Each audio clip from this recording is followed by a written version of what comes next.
अस्सलाम वालेकुम ग्रानी मिनवाले से फैज़ान गुलिस्तानी और ज़रबिया हाज़िर हूँ दोस्तों ता सुबह स्टार्टिंग की बात चीज़ें दा थंबनेल बम कतली हुई और टाइटल बम कतली हुई चीज़ें नीलम गुल बांधे सचल शवे दे नो आगे बांधे दोस्तों वो सब बता सुसर पदी वीडियो के खबर को मच पर नीलम गुल बांधे सचल शवे दे आया दे वक्त नीलम गुल पर कम से के दा और असल हकीकत से दे नीलम गुल आगा नो दोस्तों تاسو تر اوسه پورې زما یوټیوب چینل نه سبسکرایب کړئ نو پلیز ځان سره زما یوټیوب چینل هم سبسکرایب کړئ نو دوستانو د نیلم ګل متعلق دا خبره ده چې نیلم ګل دی وخت چې دی نو ډېر زیات سخته بیماره ده او په هسپتال کې اډمټ شوې ده نن دویمه درېیمه ورځ ده په هسپتال کې اډمټ شوې ده ولې چې د هغې طبیعت ډېر زیات خراب شوی نو طبیعت په څه وجه باندې خراب شوی مسله یې څه ده نو هغه د نیلم ګل مسله دا ده چې هغې ته ټایفاید شوی دی او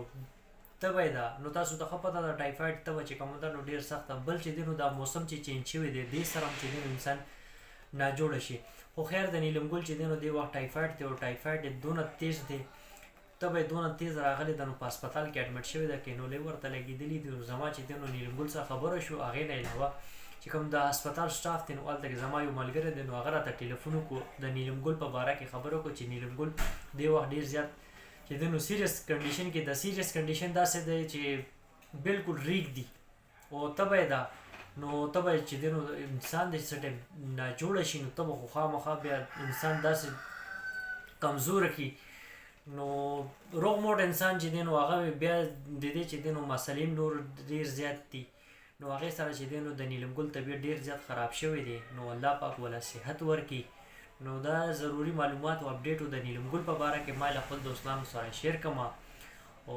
دوستانو تاسو ورته دعا کوي چې الله پاک وله صحت ورکړي ولې چې به حیثیت مسلمان موږ بل مسلمان رور دپاره یا خور دپاره چې دی نو دا دعا کوو چې الله پاک وله صحت ورکړي څه پته لګي د چا دعا قبول هم شي نو بس دوستانو زما دا میسج دا پیغام ما له خپل دوستانو سره شیر کوم نیلم ګل چې دی نو دې وخت هسپتال کې دا اډمټ ده نو تاسو ورته دعا وکړئ چې الله پاک وله صحت ورکړي نو انشاءالله ډېر زه تاسو سره به یوې نوې ویډیو کې به ملاقات کېږي د خپل ځان ډېر خیال ساتئ د لوی الله په امان والسلام